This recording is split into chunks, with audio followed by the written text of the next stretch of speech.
Salut l'équipe. Je vous recadre un petit peu quand même. Voilà. J'espère que vous êtes à grande forme internationale. Comme d'habitude. Ça m'essouffle à chaque fois ce bordel.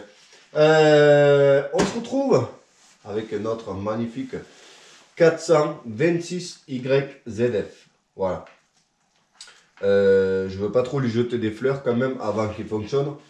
Mais c'est vrai que c'est magnifique comme engin. Même si là, il a une gueule usée.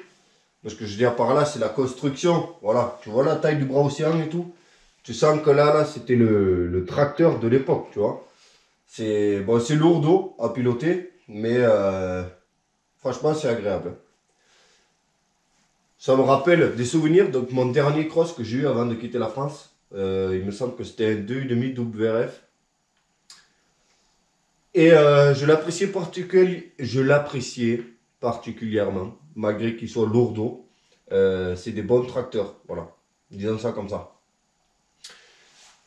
Bref, mon père aussi, il m'a fait remarquer que c'est le premier Yamaha, malgré toutes les motos qui sont déjà passées ici. On n'a eu que des KTM, des Honda, des Usaberg, des Gaz. Et on n'a pas eu de Yamaha encore. Donc c'est le premier Yamaha qui passe dans le nouvel atelier danois, disons ça comme ça. Et là, la question à 1 million d'euros, c'est est-ce qu'on va arriver à le faire tourner assez facilement? Alors, j'ai lu un petit peu vos commentaires.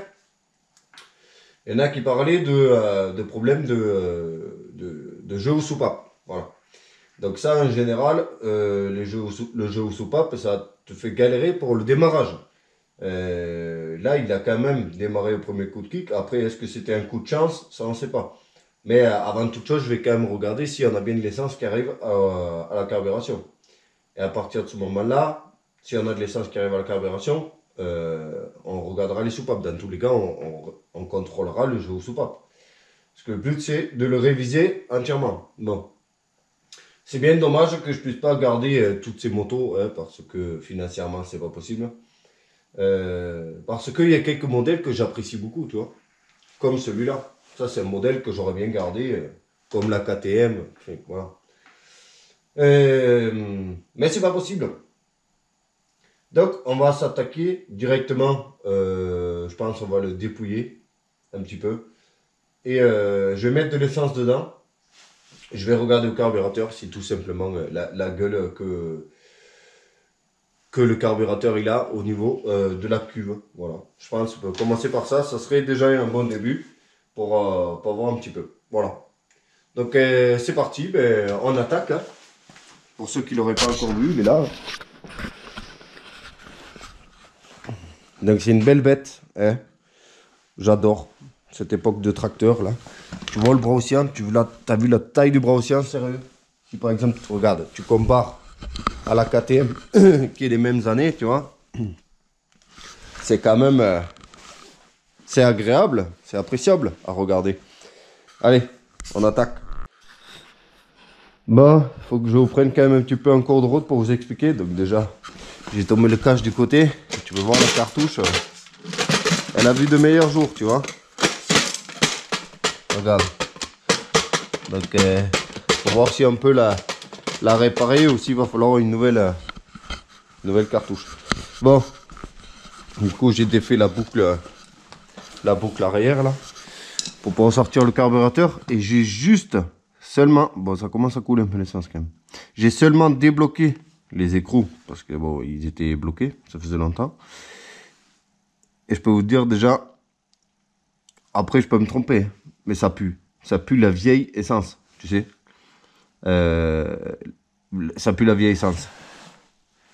Pourtant ça coule, hein, de l'essence fraîche là. Mais le carburateur, voilà, il pue la vieille essence. Donc on va essayer peut-être de démonter ensemble. Peut-être je me trompe complètement, mais ça sent, voilà, ça sent la vieille essence pourrie, tu sais. Comme la KTM là. Qu'après finalement bon, c'est censé s'arrêter de couler quand même là. Sinon c'est que le robinet ne marche pas. Je suis en train de faire couler toute l'essence par terre. Mais genre tu sais quand t'as le carburateur tout bouché avec de la pâte et tout là. Putain, je l'ai pas bien débloqué là quoi. Hein, je viens de galérer. Ben alors. Bon, on reprend 1 heure après parce que j'ai pas pris la peine de faire les choses comme il faut. Et du coup, j'avais foiré la petite vis à laine ici. Hein. Ce sont des choses qui arrivent. Voilà. Surtout un lundi. Bon, allez, on va découvrir. En tout cas, ça pue. Hein. Donc, il y a au moins de la vieille essence, hein. C'est sûr et certain. Parce que ça fouette, laisse tomber, quoi. Voilà. Oh, ça pue. Je vais vous montrer la couleur juste. Vous voyez, genre de la vase dedans. Et le gicleur, je sais pas si vous le voyez là. Non, vous voyez pas grand chose, mais il y a de la vase dessus. Putain, ça pue. Je vous jure, ça pue. La vieille essence là. Si vous n'avez jamais eu l'occasion, je peux vous dire que ça pue. Voilà. Le jour où vous allez tomber sur de la vieille essence, vous n'aurez pas de doute. Allez, je vais essayer de vider la cuve pour qu'on voit déjà s'il y a des dépôts au fond. Voilà, vous voyez, comme de la vase, ça a fait au fond. Donc je pense que le carburateur, ben, c'est comme la KTM. Donc est-ce qu'il ne faudrait pas entièrement le démonter pour tester ma nouvelle machine à sonde, mon bac à ultrasons? Le problème c'est que j'ai pas encore révisé les devoirs, donc je sais pas comment ça fonctionne. Mais ouais, allez, je vais essayer de voir si je peux tomber complètement le carburateur et vous le montrer. Et puis ben, il faudra qu'on arrive à mettre en route ce bac à ultrasons. Hein.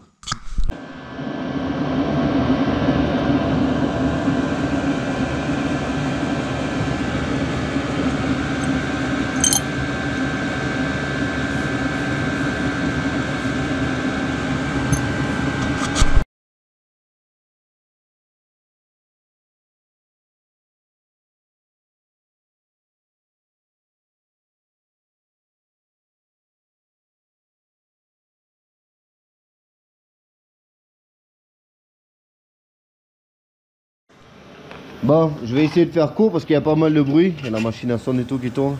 Donc ça c'est l'état de la cartouche. Il n'y avait plus rien qui tenait, hein, vous l'avez vu tout à l'heure. Là j'ai été obligé de l'éventrer un petit peu.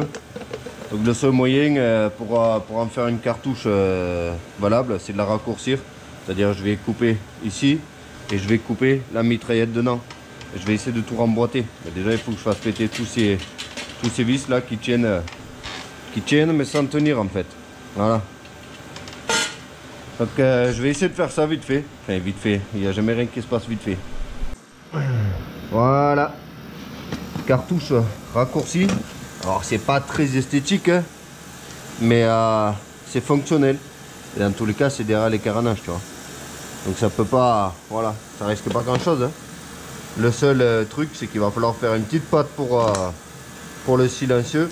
Parce que j'ai enlevé en gros 2 cm. Un petit 2 cm la cartouche. Tu vois, il y a encore les anciens trous là, on peut les apercevoir. Voilà, mais au moins la cartouche, elle est dans son intégralité. Et en plus de ça, j'en ai profité pour la remplir, tu vois. Donc voilà, elle est prête à être remontée. Hein. Elle mérite un petit coup de nettoyage avant. Et voilà. Là, il est censé y avoir des caoutchoucs de protection pour les caches, mais... Allez. Bon l'équipe, il y a mon père qui est passé, donc du coup il m'a filé la main vite fait pour tout remonter. Comme ça c'est aller plus vite parce qu'en fait il veut voir s'il démarre. Donc du coup ben, j'ai juste remonté le carburateur, donc déjà il pisse pas l'essence partout. Il me reste à mettre toutes les durites de trop plein. Ah il fait froid. Hein. Voilà, il me reste à mettre toutes les durites de trop plein. Autrement normalement il est branché. On a vidangé l'essence. Je suis en train de regarder là vite fait. On a vidangé l'essence qu'il y avait dans le réservoir. On a mis de l'essence fraîche. Tout à l'heure, vous l'avez vu à la machine à ultrasons, c'était pas encore sorti propre. Donc du coup, je l'ai remis 25 minutes à tourner.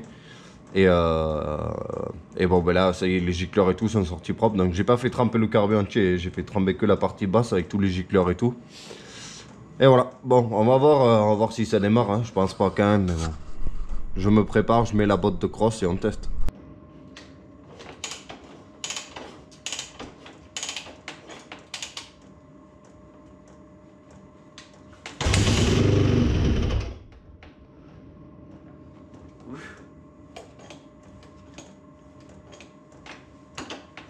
Sindssygt, mand.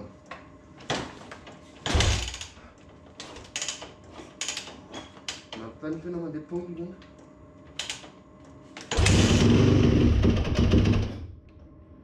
Hvordan er det på? Ja.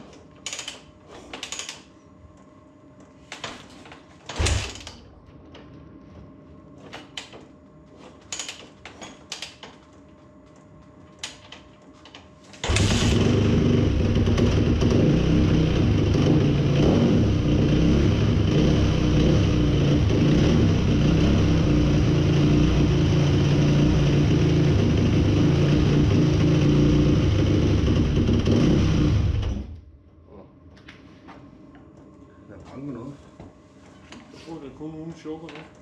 Eller? Men det er okay. Da jeg tog sukker fra, der stoppede det.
Voilà, voilà. Si ça, c'est pas de l'avancée à une journée quand même. Eh, l'équipe, là. On est passé de ce matin un 426 YZF en panne à 800 € à un 426 qui démarre et qui tourne. Voilà. Alors, qu'est-ce que j'ai fait pour le faire tourner? Eh ben, j'ai remplacé... je sais plus comment on l'appelle là. Ben, la vis de réglage, la vis de richesse, je l'ai remplacée par un modèle comme ça déjà. Parce que je les préfère, ceux-là, que tu peux choper avec le doigt et régler. Bon, en théorie, je les garde pour mes machines à moi, tu vois, mais bon, on peut quand même faire un petit effort, tu vois, pour la revente. Donc j'ai déjà commencé par le changer, parce que c'est plus facile de régler cela, parce que sinon tu te brûles les doigts en état avec un vieux petit tournevis de merde. Et je l'ai tout simplement calé à 2 tours et demi, alors que là il était calé à 1 tour, voilà. Et ben voilà, ça tourne, tout simplement. Donc maintenant, je vais aller monter cette vidéo, qui sortira que demain, parce qu'aujourd'hui nous sommes lundi. Ah, je viens de remarquer que ici, il y a le truc de frein avant qui est pété. Alors, pété oui ou non? Parce qu'en fait, il y en a, ils se le mettent comme ça pour un doigt, tu vois. Mais c'est pas terrible pour le revendre, donc je vais regarder s'il y a moyen d'en avoir un, pour pas trop cher. Voilà. Et j'ai remarqué aussi du coup que la pompe à eau est fuite ici là. Parce que tu vois, il y a 2-3 gouttes par terre, regarde. Je vois une pompe à eau. En plus, ça a l'air d'être tout rouillé là-dedans. Donc bien sûr, vidange des fluides. Vidange de l'eau, de l'huile. Contrôle jeu ou soupape. Et aussi on a le frein arrière, complètement dead. C'est moi qui viens de démonter, mais il n'y a pas de frein. Et j'avais vu ici que du coup, c'est à moitié démonté le couvercle. Donc peut-être je prendrai un kit de réparation hein, pour refaire l'émetteur ici. Peut-être celui qui a lâché, hein, ça dépendra du prix. Je prendrai un kit de réparation, sinon je le démonterai. J'essaierai de le purger, de le refaire. Et il nous faut fabriquer une petite patte là-haut. Et des carénages neufs. Voilà. Et je pense que on commencera à être pas mal. Eh, ça va quand même mieux le carbu là. Et un filtreur aussi. Eh, on lui mettra un filtreur neuf. Histoire de dire. Bon, j'espère que tu as kiffé. Eh. Moi, je suis content en tout cas. Parce que là, déjà, pour le moment, l'investissement, il est bon. Parce que là, si je veux, je remets les carénages et tout, je le revends, je sais pas, en 1003, tu vois. Et ça m'aura fait 500 balles, tu vois. Mais bon, c'est pas le but, hein. On va faire un truc propre. Et je t'avouerai que j'aimerais bien le garder, mais c'est pas possible. Voilà. Ce n'est pas possible. Je peux pas avoir 400 cross que pour moi. Même si j'aimerais bien, hein. Moi, j'aimerais bien avoir Yamaha, KTM, Kawasaki, Usaberg et tout, tu vois. Tout aligné là dans mon garage, tu vois, genre propre, tu vois. Faire une collection, faire un musée de la motocross. Allez, merci à tous d'avoir regardé. N'oubliez pas de vous abonner parce que sinon, on ne dépassera jamais ces 50 000 abonnés. C'est quand même emmerdant. Ça fait longtemps qu'on attend de les dépasser là. Bon, ça monte quand même progressivement, mais trop doucement. Voilà. Allez, merci à tous. Je vous dis à la prochaine. Portez bien. Salut, ciao!